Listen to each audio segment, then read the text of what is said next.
বাংলাদেশি তরুণ আসিফ ইকবাল জলবায়ু গবেষক হিসেবে কাজ করেন জাতিসংঘ জলবায়ু কর্মসূচিতে। প্রতিদিনই বিশ্ব জলবায়ু সম্মেলনের বিভিন্ন ফোরামে অংশ নিচ্ছেন তিনি, তুলে ধরছেন জলবায়ু পরিবর্তনে ক্ষতিগ্রস্তদের কথা। আসিফ বলছেন, এবারের জলবায়ু সম্মেলন নিয়ে হতাশ তিনি। আমি যদি বাংলাদেশের জায়গা থেকে দেখি, আমাদের জন্য লস অ্যান্ড ড্যামেজ অ্যাডাপ্টেশন এগুলো একটা বড় প্রায়োরিটি।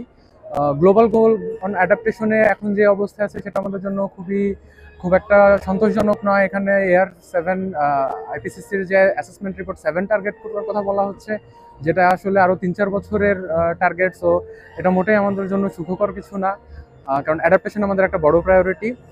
আর যদি ওভারঅল কপের কথা বলি, আমরা এখানে আসার আগে ফাইন্যান্স কপ এমন একটা যে রোল শুনতেছিলাম, সো সবার এক্সপেকটেশনটা অনেক বড় ছিল ফাইন্যান্স রিলেটেড।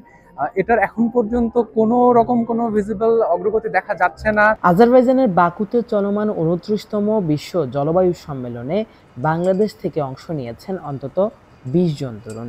সম্মেলনের বিভিন্ন সভায় অংশ নেওয়ার পাশাপাশি জলবায়ুর ন্যায্যতার দাবিতে বিভিন্ন প্রতিবাদ কর্মসূচিও করেছেন তারা।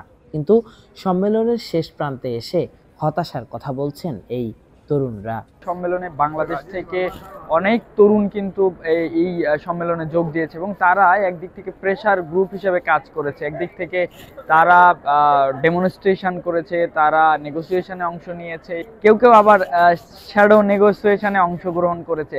অর্থাৎ এই ইয়তরা কিন্তু পিছনে থেকে একটা প্রেসার গ্রুপ হিসেবে কাজ করেছে। তবে এই 2 সপ্তাহের যে কপ, সেই কপের আর বাকি রয়েছে 2 দিন, কিন্তু যারা ক্ষতিগ্রস্ত দেশ রয়েছে তারা কিন্তু তাদের যে প্রত্যাশা, সেই কাঙ্ক্ষিত প্রত্যাশা কিন্তু তেমন কোনো আশা দেখেনি এখনো পর্যন্ত। আমরা তরুণরাই হয়তোবা সবচেয়ে বেশি কম স্যাটিসফাইড, কারণ বাংলাদেশের জন্য এবার লস অ্যান্ড ড্যামেজেসের ফান্ডটা আসাটা খুবই জরুরি ছিল।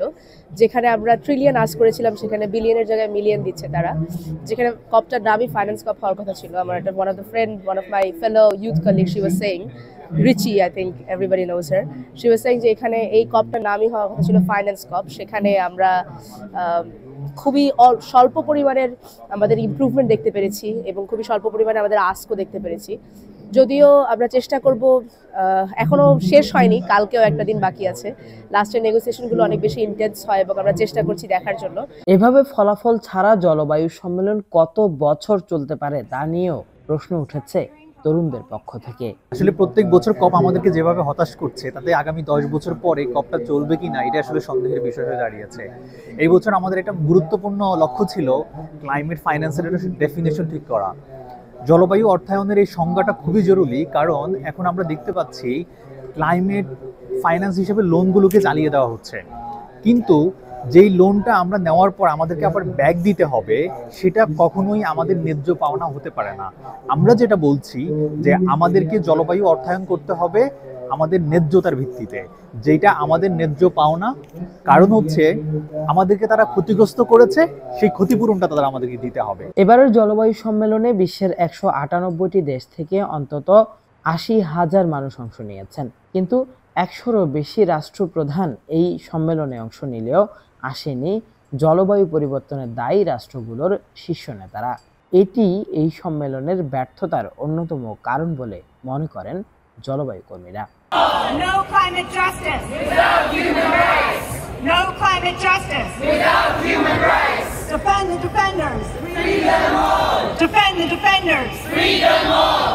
দেখতে দেখতে শেষ প্রান্তে পৌঁছালো বিশ্ব জলবায়ু সম্মেলনের 29তম আসরও, কিন্তু এই আসরের গত 9 দিনেও এলো না ক্ষতিগ্রস্ত রাষ্ট্রগুলোকে ক্ষতির জন্য দায়ী রাষ্ট্রগুলোর পক্ষ থেকে ক্ষতিপূরণ আদায়ের কোনো ঘোষণা।